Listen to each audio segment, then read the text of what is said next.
Eu quero abrir novamente, como na semana passada, no Salmo aqui 134, para a gente, com a ajuda do Senhor, concluir esse sentimento, amém? Salmo 134. Entregamos, Senhor, mais uma vez nas Tuas mãos esse momento, pedindo humildemente que o Senhor seja conosco ao estarmos diante da Tua palavra, que o Senhor, pelo Teu Santo Espírito, venha nos conduzir a sermos edificados. Só o Senhor pode edificar a Tua igreja, só o Senhor tem palavras de vida eterna. Por isso pedimos a Ti que cinja as nossas mentes, especialmente nesse momento. O Senhor nos livre de toda a agitação da nossa alma, o Senhor mesmo nos aquiete diante de Ti. Livra-nos também, Senhor, de toda operação das trevas. O Senhor nos conduz aqui para a Tua glória. Para nós, Senhor, é o privilégio só estarmos sentados aqui diante de Ti. Só isso bastaria, Senhor. Que privilégio maravilhoso é estar na presença daquele que nos amou e a si mesmo se entregou por nós. Senhor, lá no céu, lá na eternidade passada, quando a gente nem pensava em existir, o Senhor viu nossa condição e decidiu morrer por nós. A Tua palavra diz que o Senhor não julgou como usurpação o ser igual a Deus. Antes, a si mesmo se esvaziou, deixou a sua glória, assumiu a forma de servo. Senhor, que privilégio, não merecemos tanto amor da Tua parte, mas o Senhor foi capaz de fazer tudo isso por nós. Louvado seja o Teu nome, Senhor. Só temos que Te agradecer, só temos que tributar ao Senhor glória, honra, força, que é o que o Senhor merece. Louvado seja o Teu nome, Jesus. Aleluia. Amém. Você está ouvindo o mesmo barulho que eu estou? Está vendo? O pessoal da cozinha, das crianças estão agitados lá, viu? Se alguém puder dar um toque lá, eu agradeço. Irmãos, o Salmo 134, que você já deve ter pego aí, diz assim: cântico de romagem, ou cântico dos degraus, cântico de peregrinação. Começa assim: bendizei ao Senhor, vós todos, servos do Senhor, que assistis na casa do Senhor nas horas da noite. Erguei as mãos para o santuário e bendizei ao Senhor. De Sião te abençoe o Senhor, Criador do céu e da terra. Na semana passada, nós iniciamos falando mais uma vez sobre esse salmo. A gente sabe, irmãos, que essa palavra, ela não é nova. A gente sabe que o Senhor tem nos falado palavras como essas ao longo desses anos. Mas é isso mesmo, o Espírito Santo, assim como Ele fez com Pedro, ali na segunda carta, Ele vem de vez em quando, e sempre Ele faz isso, despertar com lembranças a nossa mente que já está esclarecida, mas Ele vem despertar, Ele vem trazer de novo a palavra, Ele vem de novo trazer exortação para nós, porque nós precisamos ser lembrados. Então, esse salmo, ele nos chama a atenção porque ele é dirigido aos servos do Senhor que estão na casa do Senhor nas horas da noite. E nós falamos na semana passada, isso é uma verdade já estampada na Bíblia, que o mundo vive uma noite espiritual. Essa noite aqui não é uma noite física, noite espiritual. Então esse salmo é dirigido aos servos do Senhor. Quem aqui é servo do Senhor? Não pelos nossos méritos, mas porque Ele, a gente acabou de lembrar, Ele veio buscar e salvar o que se havia perdido. Entre esses estávamos nós. Então esse salmo é dirigido a mim e a você, que somos servos do Senhor e estamos servindo ao Senhor nesse período que aqui é chamado de as horas da noite. Essa grande noite espiritual que o mundo está vivendo, eu e você estamos presenciando ela. Estamos aguardando o dia da volta do Senhor, quando sim, aí sim, tudo ficará claro, mas por enquanto é só escuridão. Quero ler com os irmãos, só para reforçar, aqui ó, Romanos, capítulo 13. Interessante que eu estava assistindo um vídeo no YouTube esses dias, sobre um assunto profissional. Não era um irmão que estava falando, ele estava falando de profissão, de tecnologia. E eu estava acompanhando o vídeo dele, porque é um assunto que eu estou estudando profissionalmente. E esse rapaz, de onde ele falava, do seu nível espiritual, ele abriu a boca para dizer assim: o mundo está melhor. O mundo está melhor. Ao escutar a frase dele, eu disse: só que não. Irmão, só quem diz que o mundo está melhor é quem é do mundo. Só tem essa explicação. Uma pessoa olhar para o mundo, para a sociedade hoje e dizer assim: o mundo está melhor, é porque ela é do mundo. Ela não conhece Jesus Cristo. Ela está nas trevas. Porque a visão da Bíblia é essa aqui. Vou dizer para os irmãos o versículo aqui. Romanos 13, verso 11. Diz assim, ó: e digo isto a vós outros, que conheceis o tempo. Será que a gente conhece o tempo? É uma pergunta. Já é hora de vos despertardes do sono, porque a nossa salvação está agora mais perto do que quando no princípio cremos. Vai alta a noite, e vem chegando o dia. Deixemos, pois, as obras das trevas e revistamo-nos das armas da luz. Andemos dignamente como em pleno dia, não em orgias e bebedices, não em impudicícias e dissoluções, não em contendas e ciúmes, mas revesti-vos do Senhor Jesus Cristo, e nada disponhais para a carne no tocante às suas concupiscências. Eu só ia ler o versículo 11 e o 12, porque por enquanto a gente só está querendo ver que a visão da Bíblia, a visão do Espírito Santo sobre a nossa época é essa aqui. Não está melhor coisa nenhuma, é madrugada, é trevas, é escuridão. É assim que a Bíblia chama a época que antecede a volta do Senhor. Irmãos, não se engane. Não se engane. Essa carta foi dirigida aos crentes e está falando para nós, não é para o mundo não.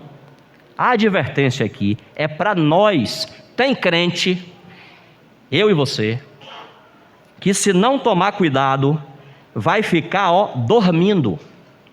O Espírito Santo está dizendo: já é hora, irmãos, de vocês despertarem do sono. Não é para o mundo que está falando isso não. O mundo já está em trevas, mas eu e você corremos esse risco, e a gente vai ler, se o Senhor permitir, lá em 1 Tessalonicenses, um texto parecido. É para mim e para você. Já é hora de vos despertardes do vosso sono. Vocês estão dormindo demais, estão distraídos, estão em coma. Infelizmente. Que o Senhor nos guarde, mas é a linguagem da Bíblia. Vai alta a noite. Não tem mundo melhor. Vai alta à noite. 4 horas da manhã. Hoje, não foi planejado não, mas hoje eu vi o dia amanhecer, 5h20 da manhã. Eu olhei para a janela, estava aquela primeira frestinha, porque no inverno amanhece mais tarde. 5h20 da manhã, mais ou menos, eu via, opa, está chegando ali as primeiras luzes da manhã. É isso que a Bíblia fala aqui. Vai alta a noite. Você olha para fora, são só trevas, só escuridão. Nós tivemos o privilégio, o prazer, no grupo caseiro onde eu me reúno, de esses dias começarmos a leitura da primeira carta de João, 1 João, capítulo 1. E a gente sabe que o Novo Testamento, ele é fechado, o cânon, com os escritos de João. Quando já tinha passado ali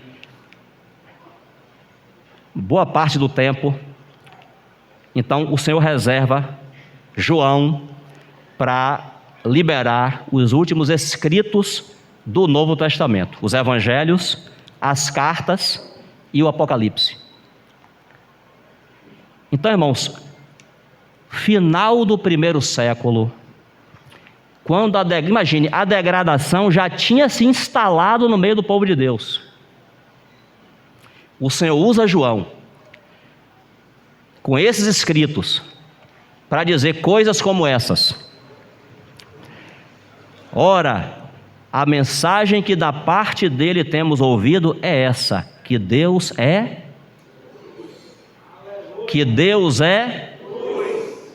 e não há nele treva nenhuma. Por que que o Espírito Santo, no final do Novo Testamento, tem que usar o seu servo para trazer uma palavra dessa para a igreja? Para a igreja. É porque as trevas, tanto Romanos como Tessalonicenses, vão dizer, irmãos, é a influência da atmosfera. A noite, realmente, a noite física foi feita para dormir. Fisicamente é assim. Você vê os animais. Há animais que têm hábitos noturnos, ok. Mas, por exemplo, o pessoal do interior não tem aquele ditado que diz assim, fulano dorme com as galinhas.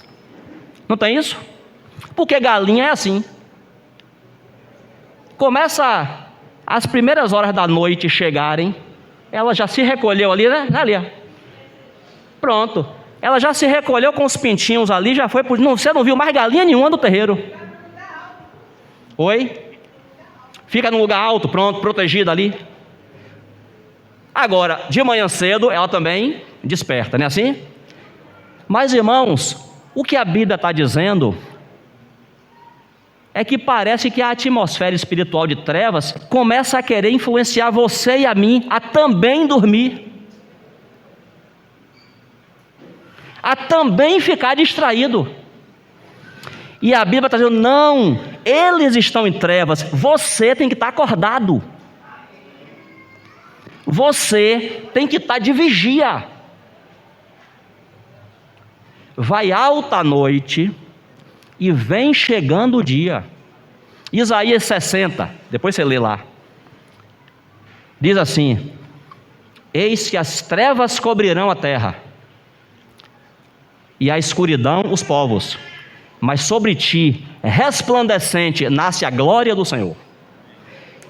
Essa é a esperança do povo de Deus, o mundo mergulhado em trevas, e sobre nós, o sol da justiça, a estrela da manhã, o nosso Senhor voltando para iluminar essas trevas. Essa é a nossa esperança, mas vai pegar todo mundo de surpresa, e queira Deus, não pegue os crentes de surpresa também. Essa é a advertência da Bíblia.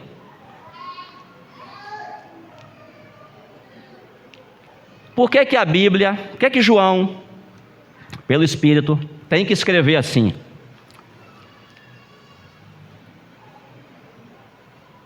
Se dissermos que não temos pecado, enganamo-nos a nós mesmos, e a verdade não está em nós. Se andarmos na luz, como Ele está na luz, mantemos comunhão uns com os outros, e o sangue de Jesus, seu Filho, nos purifica de todo pecado. Por que está escrevendo isso?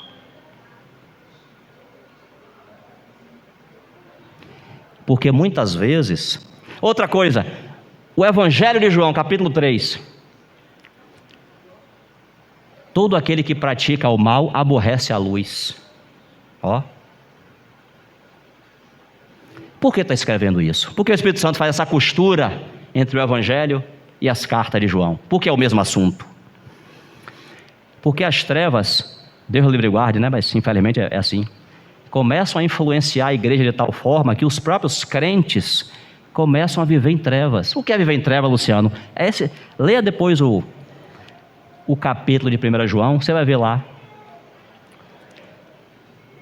Toda vez que o crente ele está com algum pecado, com alguma coisa sem resolver, não trouxe para debaixo do sangue, pode ser qualquer pecado, ele não confessou, ele não se arrependeu, ele não trouxe para debaixo do sangue de Jesus, não se arrependeu nem diante de Deus e nem diante de quem talvez ele tenha ofendido, ele está em trevas. Então por que o Espírito Santo tem que escrever isso no final do Novo Testamento? Para lembrar que se você e eu, se ao invés de a gente se esconder como Adão, atrás do arbusto, se a gente se expuser diante da luz de Deus e disser assim: Senhor, eu pequei mesmo, Senhor, eu cometi esse pecado mesmo, e chamar o pecado de pecado, e se arrepender e consertar, o sangue de Jesus, seu Filho, nos purifica de todo pecado. Você não vai viver nas trevas, você passou pelas trevas, mas você já restaurou sua situação. Por isso, irmão, ele tem que falar isso, porque é a Bíblia. Por isso que às vezes o crente não tem vontade de vir para a reunião. Está ruim, está chata a reunião. Não estou com ânimo. Não estou com ânimo para ler a Bíblia. Orar nem pensar. Eu vejo os irmãos, ao invés de ter aquele desejo de estar com eles, eu quero me afastar. Eu prefiro estar no trabalho. Tem que acender o alerta. Tem que acender a luz vermelha. Por que eu estou sentindo isso?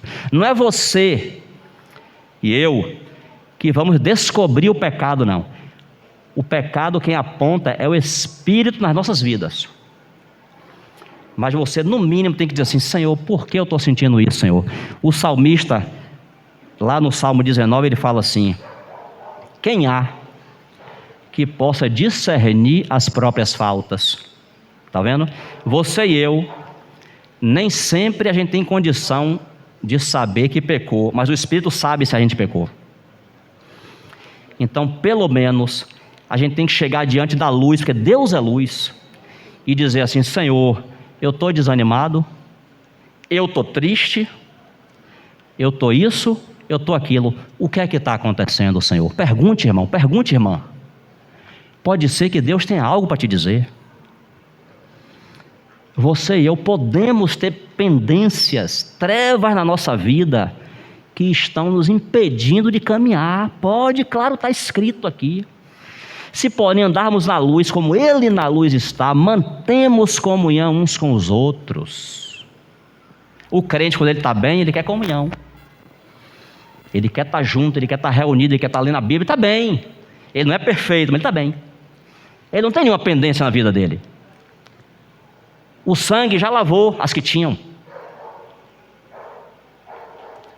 E a gente mantém a comunhão uns com os outros, e o sangue vai lavando. Vai para o Senhor, pequei mesmo, Senhor.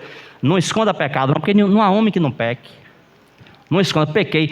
A Bíblia diz que a gente vai ser irrepreensível. A gente já aprendeu aqui, irrepreensível não é alguém que não peca, não, porque não tem esse na face da terra. Só teve um que pisou aqui, o Cordeiro Santo Imaculado de Deus. Procuraram à vontade pecado ali, não acharam nenhum. Até na ira o homem não pecava. Até botando para correr aqueles vendedores do templo, o homem não pecou. Oh glória! Por isso que a nossa salvação é segura, porque o homem não pecou. O Cordeiro Santo Imaculado de Deus. Antes de ir para a cruz, ele não tinha nem ido para a cruz ainda. No batismo, o Senhor já falou assim, ó, esse é meu filho amado em quem eu me comprazo. Já deu testemunho dele. No Monte da Transfiguração, a mesma coisa. Não tinha nem ido para a cruz ainda, não tinha nem vivido a vida dele toda, mas Deus já dava testemunho, não tem pecado, é santo, é imaculado, é o Filho de Deus bendito, único capaz de providenciar a salvação para a humanidade. Então não há homem que não peque.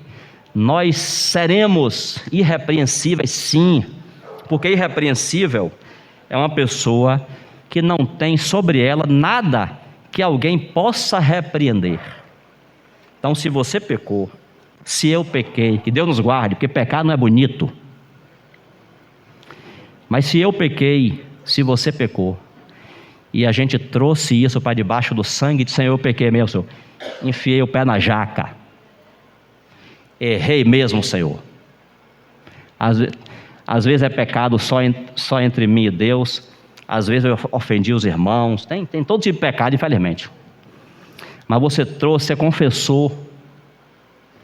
Você abriu o jogo. Você não ficou assim, não, Senhor, mas olha, foi, na verdade, eu pequei mais. Não. Se você chegar assim com essa disposição, você não vai ser justificado. Você tem que chegar diante de Deus como aquele publicano: Senhor, eu não tenho nem coragem de levantar os olhos aos céus, mas o Senhor ofereceu um sacrifício por mim, ser propício a mim, pecador. Aí, se você chegar diante de Deus com esse coração, você sai justificado, porque você não colocou a culpa em ninguém, você assumiu o seu pecado. E o sangue de Jesus, seu Filho, nos purifica de todo o pecado. Aí o crente fica irrepreensível, porque é o inimigo, que é o acusador, quando diz assim, ó, mas você pecou, mas o sangue me lavou. Mas você errou, mas eu já consertei e o nosso Deus já me perdoou. Por isso que Romanos, a gente tem que proclamar aquela escritura de Romanos: quem tentará acusação contra os eleitos de Deus? É Deus quem o justifica. Quem bateu a sentença, dizendo assim, está justificado, é o juiz de toda a terra. Então não tem promotor, advogado, ninguém para dizer que não está justificado. Está justificado. Agora, tem que trazer a situação para debaixo do sangue de Jesus. Tem que confessar. O que encobre, versículo famosíssimo entre nós, né? Provérbios 28, 13, não é assim? O que encobre as suas transgressões jamais prosperará. O crente vai marcar passo a vida toda, porque ele tem situações pendentes, não resolvidas, não prospera. Mas a solução está ali. O que as confessa e deixa alcançará misericórdia. A solução está na nossa mão, irmão, e no nosso espírito. Então, a Bíblia está dizendo para nós, os servos do Senhor, muitos já passaram, já estão na glória. Marcelo lembrou aqui há pouco do nosso irmão Stephen Kohn. Uma vez perguntaram a ele assim: o irmão acha que vai ser arrebatado? Ele falou assim: eu tenho esperança, mas aprove a Deus levar o nosso irmão antes do arrebatamento. E quantos santos já não estão aqui, como o hino que a gente cantou, mas eu e você estamos, como o hino que nós cantamos, né? Mas eu e você estamos. Talvez os nossos olhos contemplem a volta de Jesus. Até lá, a gente tem que estar vigilante, acordado,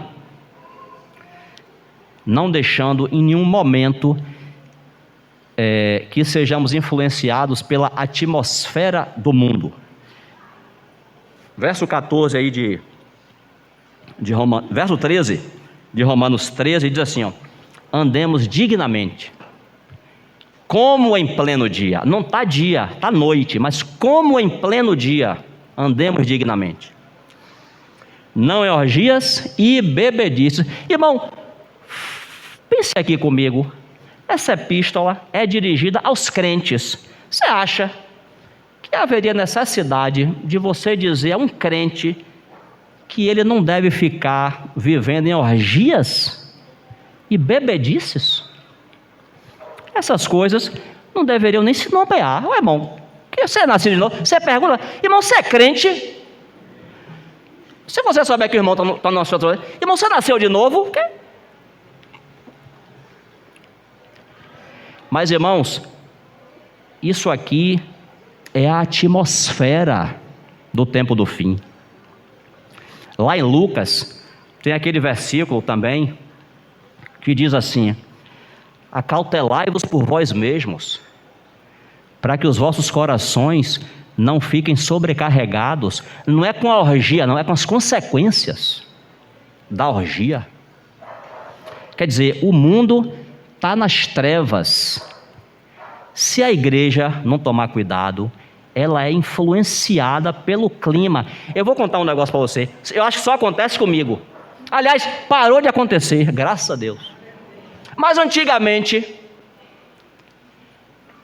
quando entrava dezembro, proximidade do Natal, eu começava a me sentir na atmosfera natalina. Está repreendido em nome de Jesus, que eu não sigo Natal nenhum, eu sou de Jesus Cristo. Mas ó, por que isso, irmão? Porque o mundo está comendo Natal, é os hinos de Natal, é Papai Noel, e eu me sentia lavado, até que Jesus me libertou. Está repreendido em nome de Jesus. Que negócio de festa do mundo, rapaz. Oxi. Uma festa que nem é o nascimento de Jesus, e se fosse, não tem nenhum versículo na Bíblia que mande a igreja comemorar. Toda errada, só comércio. É Natal, o menino Jesus, e ninguém se converte a Jesus. É o menino não, o menino hoje é um homem na glória. Mas não, tem que usar o menino para vender. Compre para dar presente do Natal. Vai se converter, rapaz?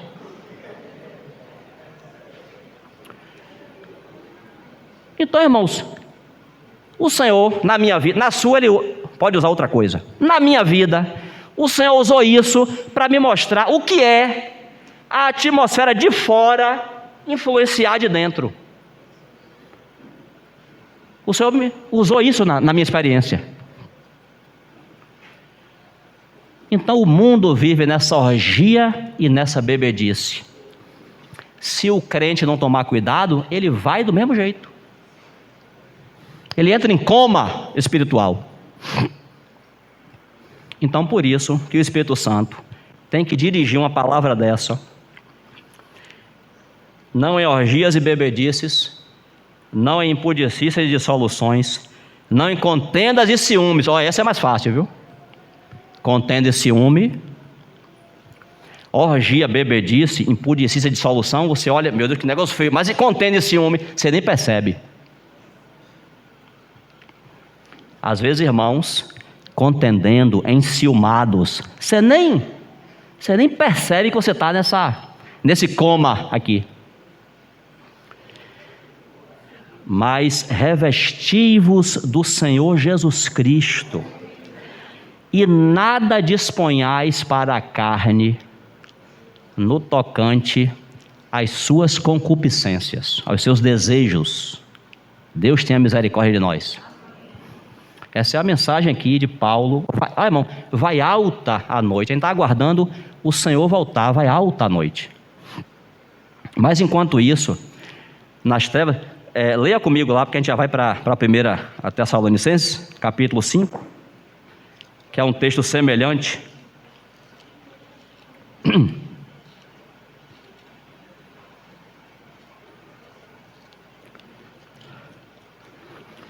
Verso 1 mesmo, diz assim, ó, 1 Tessalonicenses 5:1. Irmãos,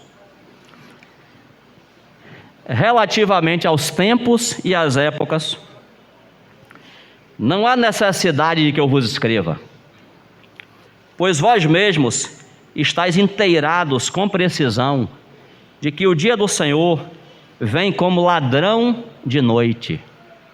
A volta do Senhor o dia do Senhor tem esse caráter de surpresa, é ou não é? Ninguém sabe quando ele vai voltar. Então vem como ladrão de noite. Surpresa. Ninguém sabe. E o Senhor deixou assim soberanamente, porque é para o seu povo estar preparado para ontem. Se a gente soubesse, que efeito teria na nossa vida?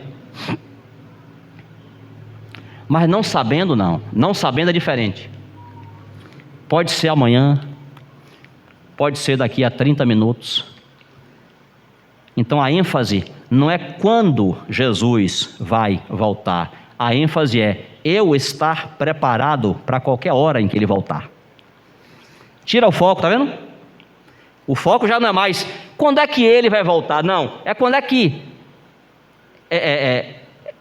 quando ele voltar, eu estarei preparado. Aí tira o foco, volta o foco para mim e para você, que temos que nos preparar.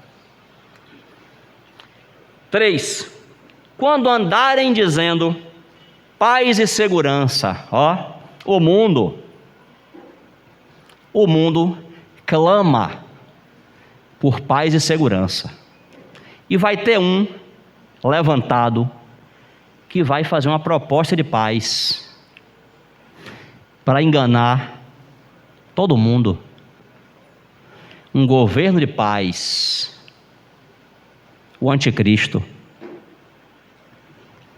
Aí o Senhor está dizendo que quando acontecer isso aí, quando andares assim, paz e segurança, eles também vão ser surpreendidos com repentina destruição. Quando acharem que está tudo bem, pronto, agora a gente resolveu o problema da economia, blá, blá, da política, resolveu tudo, agora está paz e segurança, bum! Repentina destruição. Como vem as dores de parto a que está para dar à luz. Aqui é parto normal, né, irmão? Parto normal. Não é cesariana não, que marca o dia. Vê a dor de parto, corre, está nascendo já. É assunto que eu não conheço, vocês irmãs que conhecem. Como vem as dores de parto. Minha bolsa rompeu, corre. Chama o Uber, chama Jailson.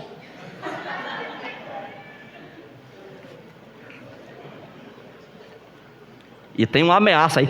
Os ímpios não gostam dessas palavras de diz que a Bíblia está ameaçando a gente. E de nenhum modo escaparão. Claro. Está vivendo a vida toda distante de Deus.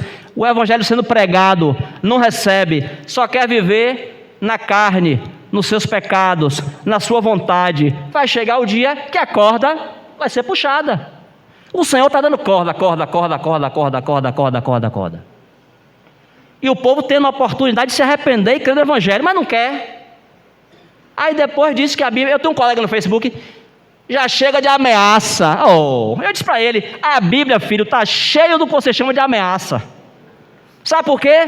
Porque tem a solução e não quer receber, então tem ameaça. Consequência.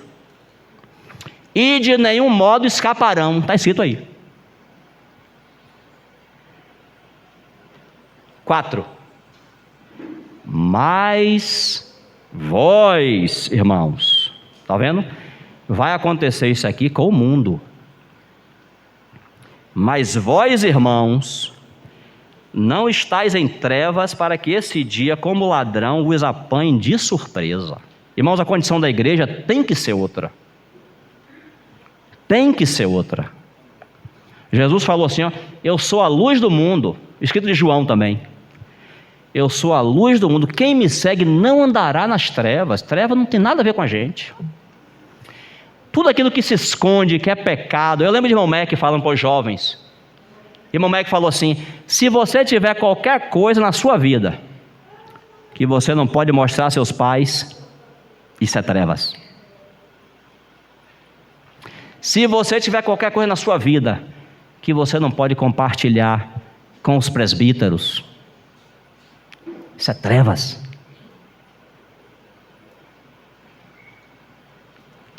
vós não estáis em trevas, para que esse dia vos apanhe de surpresa.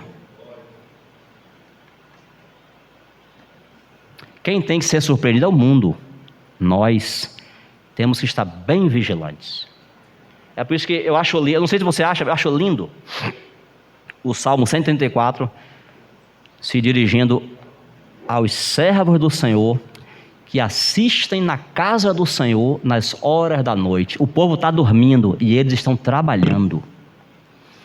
Em Levítico fala, no início de Levítico, quando fala das 5 ofertas, holocausto. Capítulo 6, a lei do holocausto diz assim: o holocausto vai queimar no altar a noite inteira. E vai ter alguém ali, um sacerdote, um irmão ali responsável para manter aquele fogo aceso ali o tempo inteiro. Isso é a igreja, irmão, é a casa do Senhor. Eu e você servindo a Deus nas horas da noite. Deixa quem quiser dormir, dormir. Mas a gente tem que estar acordado. 5. Porque, a explicação, vós todos, sem exceção, não são só os presbíteros, não. Vós todos sois filhos da luz e filhos do dia. Não somos da noite nem das trevas. Embora a atmosfera espiritual do mundo seja de trevas, seja de noite, mas eu e você somos do dia. Nós não somos das trevas. Não somos da noite. Estamos esperando essa noite passar.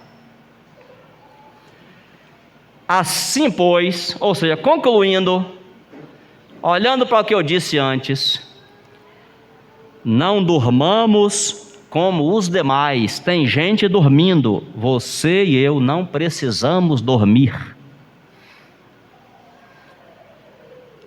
Pelo contrário, vigiemos e sejamos sóbrios. O verso 7 é o que eu falei. Ora, os que dormem, dormem que horas? De noite. Está vendo? À noite já tem aquele silêncio, a não ser que a atmosfera ao redor está já perturbada. Mas à noite já tem um silêncio, começa a dar aquele soninho. À noite é para dormir.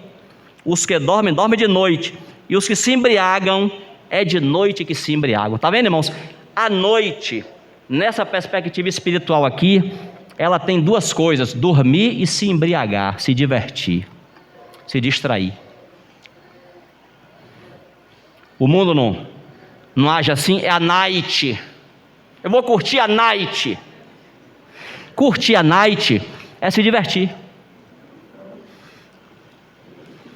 Deixa o mundo curtir a night. Eles estão em trevas. À noite, as pessoas dormem e se divertem, se embriagam. Eu e você temos que ser guardados as 2 coisas. Não é nem para dormir e nem para se divertir, porque essa diversão aqui é fora de Deus. Não é a alegria no Senhor, não. Essa aqui é a diversão mundana, é se embriagar. Lá na parábola de Mateus, diz assim que o servo, tem uma hora que ele diz assim: mas meu senhor demora. Meu senhor está demorando. De hoje que eu sei que Jesus vai voltar, e Jesus até agora não voltou, está demorando. Aí diz que ele passa a comer e a beber. Olha a diversão, está vendo? A comer e a beber com ébrios, se embriagar, e passa a espancar os seus irmãos, os seus conservos. Que tragédia, porque ele acha que o Senhor está demorando. Na verdade, irmão Délcio falou, lembro-me vivamente, que achar que Jesus está demorando é postura de servo que está se desviando. Servo que está firme, O Senhor não está demorando, porque já está escrito lá em 2 Pedro: o Senhor não retarda a sua promessa, antes Ele é longânimo para convosco, esperando que nenhum pereça, mas que todos cheguem ao arrependimento. Então o tempo está certo, não tem demora para Jesus. Quando Ele voltar, Ele vai voltar no tempo certo. É o servo da parábola que achou que o Senhor está demorando. Ele achou. O Senhor não está demorando. E ele passa a se divertir. Ele passa a se embriagar. Então o verso 7 diz assim, ó: ora, os que dormem, dormem de noite. Deixe dormir quem quiser. E os que se embriagam, é de noite que se embriagam. Irmãos, nós vivemos num mundo que 24 horas por dia nos faz um convite à diversão, nos convida ao entretenimento, só distração, até aquelas coisas bonitinhas, é para distrair o crente, é para dizer ao incrédulo assim, ó: não, você não precisa do evangelho não, a vida é boa, o mundo é bom. O mundo nos convida o tempo inteiro para o entretenimento, para a distração, para nos embriagar, como diz a palavra de Deus. Quem se embriaga perde a sobriedade, já não tem mais controle sobre suas atitudes, ele é levado, espiritualmente falando, é isso que acontece. Então os que dormem, dormem de noite, os que se embriagam, é de noite que se embriagam. Nós, porém, que somos do dia, sejamos sóbrios. A gente precisa, irmãos, viver o tempo inteiro debaixo da luz do Espírito Santo. Não é a gente que vai dizer assim: ó, será que eu estou? Não, será nada. Senhor, eu estou na sua presença, Senhor, com meus irmãos aqui, aleluia, reunindo, lendo a Bíblia, me voltando para o Senhor. Salmo 139: vê se há em mim, Senhor, algum caminho mau, guia-me pelo caminho eterno. Não é você e eu que vamos saber se estamos doentes ou não, quem sabe é Ele. Agora, a gente precisa estar exposto diante dEle,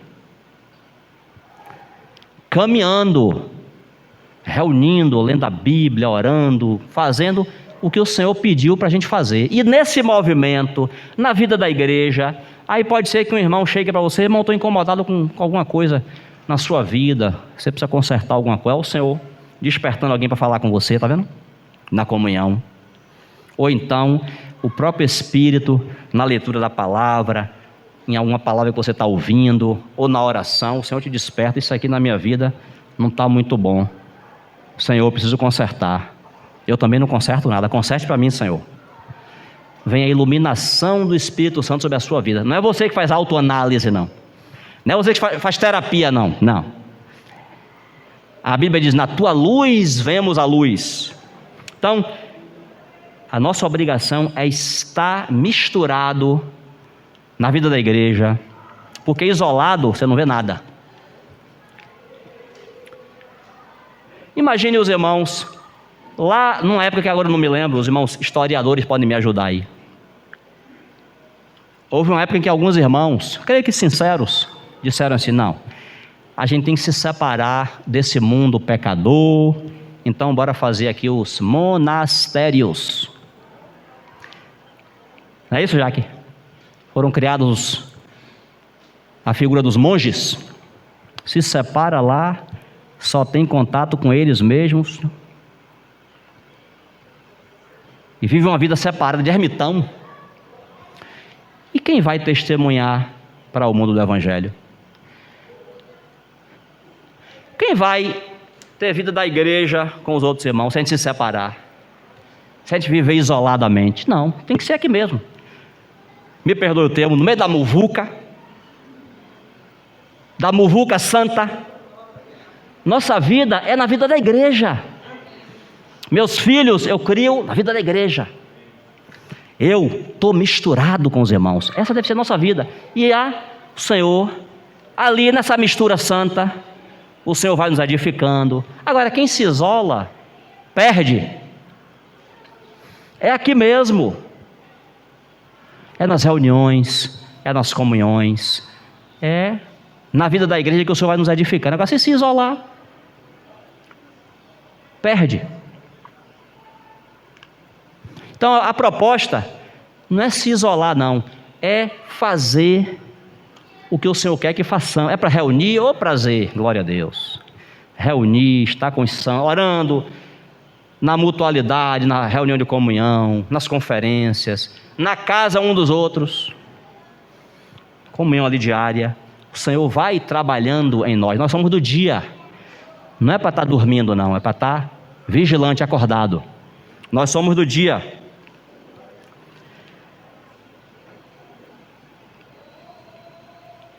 Nós, porém, que somos do dia, verso 8, sejamos sóbrios, revestindo-nos da couraça da fé e do amor, e tomando como capacete a esperança da salvação. Nesse versículo aqui, a gente escutou nosso irmão Aurélio 2 semanas atrás falando sobre fé, esperança e amor, que são os 3 itens citados aonde, me lembre aí? Em 1 aos Coríntios 13, né? Assim, Aurélio falou para a gente: fé, esperança e amor. Aqui está dizendo para a gente se revestir da couraça, da armadura, da fé e do amor, e colocar, capacete da salvação. 1 Tessalonicenses foi escrita antes de Efésios, ali uns 9, 10 anos antes. Então aqui Paulo não detalhou a armadura de Deus. O detalhamento está em Efésios 6, não é assim? Mas aqui, ele já começou a dizer pelo Espírito que há uma armadura de fé e de amor. Há um capacete da salvação, que nós como igreja precisamos tomar essa armadura. Por quê? Porque a fé, irmãos, a fé, tinha muita coisa para falar sobre fé, você sabe disso. Mas Hebreus 11 diz assim: ora, a fé é a certeza das coisas que se esperam, a convicção de fatos que se não veem. Eu não vi ainda, mas eu tenho certeza que eles vão acontecer. Agora, o mundo confunde a fé com pensamento positivo. Eu vou passar no vestibular, eu vou. Ele não tem base nenhuma. Ele às vezes nem estudou. Eu vou passar dessa prova, essa vaga é minha. Pensamento positivo. Não é essa fé dos crentes. A fé que vem de Deus e que habita em mim e em você, e que nos capacitou para recebê-lo no nosso espírito, é a fé que diz assim, novamente lembrando o que Aurélio trouxe para a gente.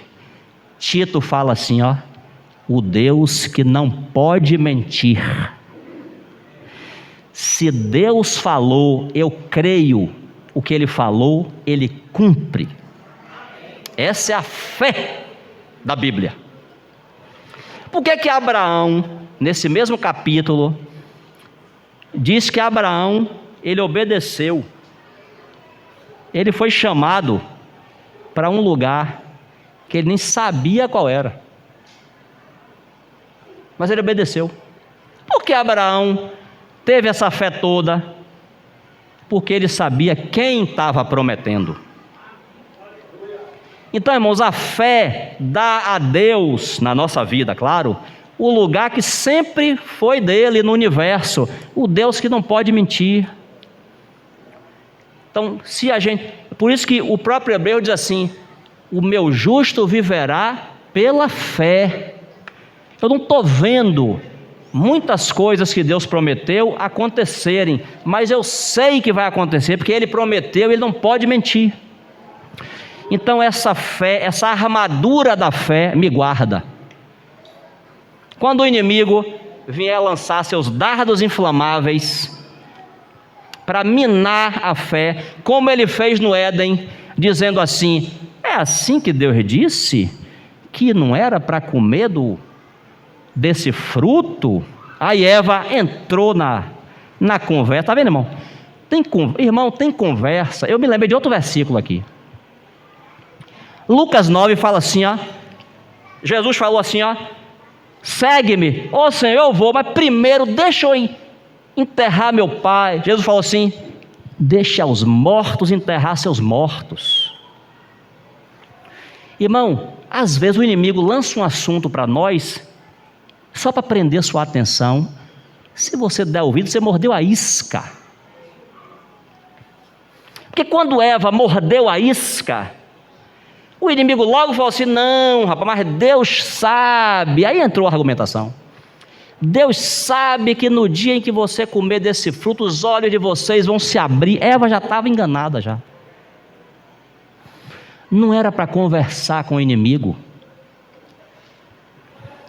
porque o inimigo lança os dardos para minar nossa fé.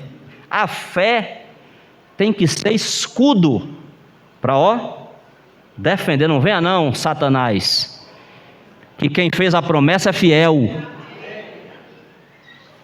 Então o Senhor nos deu essa couraça da fé e do amor. Por que do amor? Porque o amor é Deus. 1 João 4,7, Deus é amor. Deus me ama e seu amor por mim é imutável. Quando o crente se apropria disso, nada mais vai fazer ele duvidar do caráter de Deus, porque uma pessoa que me ama não vai me fazer mal. Couraça da fé e do amor. E tem também o capacete da salvação. Capacete, irmãos, nossos irmãos motociclistas ou outras categorias que usam capacete sabem disso. Ciclistas. Capacete é para proteger o crânio. Capacete da salvação. Salvação, irmãos, na Bíblia, no Novo Testamento, é uma palavra grande. Até hoje, muitos irmãos se confundem com esse tema. Crente pode perder a salvação? Eu sou salvo hoje e amanhã eu não sou mais? Se eu me desviar, eu vou para o inferno? Até hoje, no meio da igreja, eu falo a igreja, não sabem, né? A igreja é o corpo de Cristo, é todo mundo que é salvo, não é só esse punhado de gente aqui. Até hoje se perdem nessas discussões. Por quê? Porque muitos irmãos não entendem que salvação no Novo Testamento é uma palavra ampla, que é diferente de regeneração.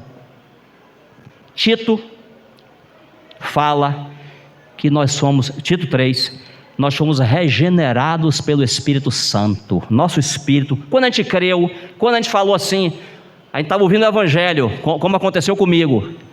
Quem quer aceitar Jesus como Senhor e Salvador de sua vida, levantei a mão naquele dia ali.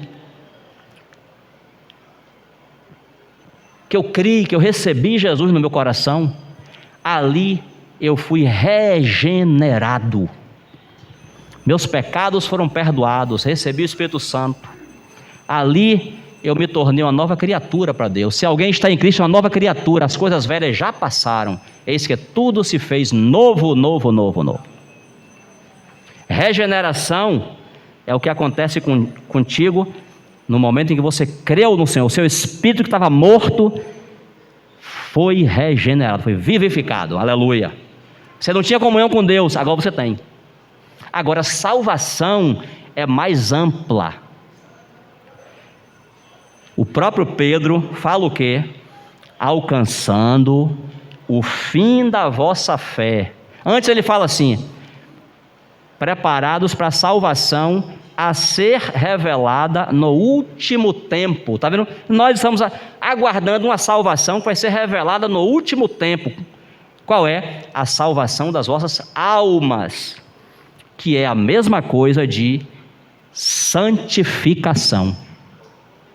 Porque o bebê, a criança que nasceu lá no dia em que você creu em Jesus, ela vai crescer, vai ser santificada. A alma velha, cheia de mau costume, mal educada, vai passar a vida cristã toda sendo transformada pelo Senhor, para chegar naquele dia, manifestar só o caráter de Cristo. Aí essa salvação vai ser completa, porque a salvação, ela atinge as 3 partes do ser do homem.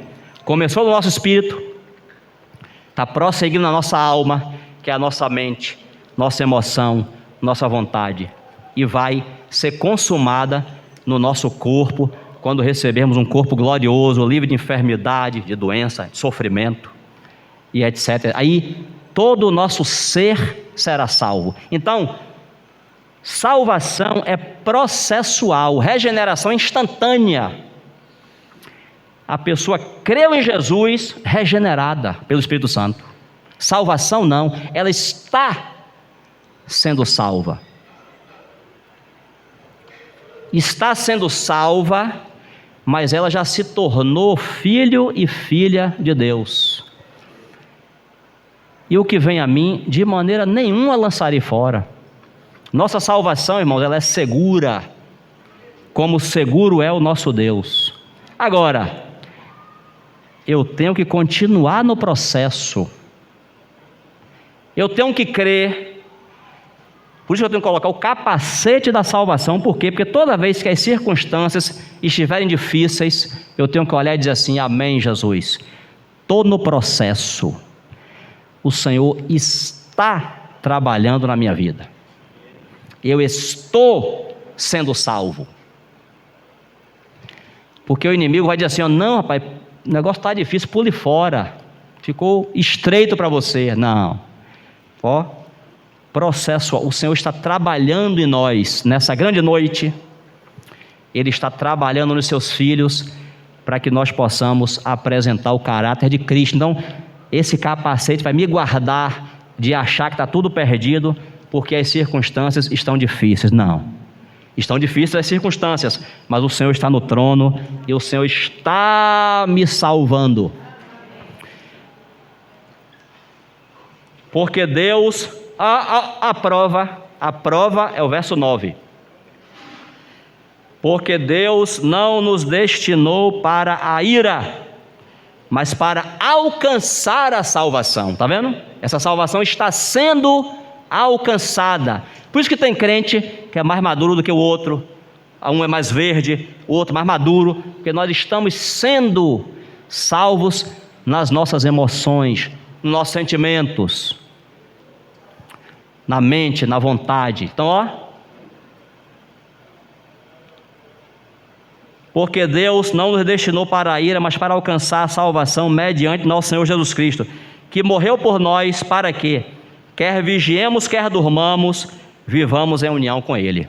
Esse vigiemos e durmamos é físico, para ninguém pensar que então agora você não pode mais dormir, de jeito nenhum. Durma para você descansar do dia que você teve, recuperar suas energias, mas até dormindo, fisicamente, tem que ser ali: Senhor, vou dormir agora, Senhor, mas guarde minha mente, me fale ao coração, me dê um repouso na Tua presença. Lá no grupo caseiro, toda reunião que termina, tem sempre um irmão para fazer essa oração: Senhor, nos dê um repouso adequado, uma noite de sono boa, nos fale ao coração, nos edifique no sono. Tem que ser assim. Um irmão falou que quando você dorme, a mente entra em ponto morto, o neutro da marcha do carro está meio solta. Então tem que vigiar, para o inimigo não chegar e lançar o sonho da seta. Eu já tive cada sonho, irmão, dormindo, que eu tenho vergonha de contar aqui. E eu deixo dizer a você, não quer dizer que é pecaminoso não, imoral não, até com a Bíblia. Eu já tive sonhos malignos com a Bíblia. E isso só me serviu para mostrar que nessa hora eu tenho que dizer assim: Senhor, eu vou dormir, mas mantenha a minha mente cingida. Salmo 16: bendigo o Senhor que me aconselha, porque até durante a noite o meu coração me ensina. É assim. Então, quer vigiemos, quer dormamos, vivamos em união com Ele. Por quê? Porque você está dormindo, mas Ele não dorme. Você dormiu. Senhor, eu vou descansar aqui, Senhor. Amém. Boa noite, Jesus. Pronto. Você dorme, Ele está acordado. Né? Vivamos em união com Ele. E o que é que a gente tem que fazer com tudo isso? Verso 11: consolai-vos, pois, uns aos outros, e edificai-vos reciprocamente, como também estáis fazendo. Não pare, irmãos. Sirva ao Senhor nas horas da noite, nessa grande noite em que estamos vivendo. Amém? Já deu o horário aqui, vamos orar. Agradecemos, Senhor, pela Tua palavra. Que o Teu Espírito Santo, que é competente, o Senhor mesmo use a Tua palavra para fazer aquilo que Te aprouver, em nome de Jesus. Nós Te agradecemos, Senhor. Amém.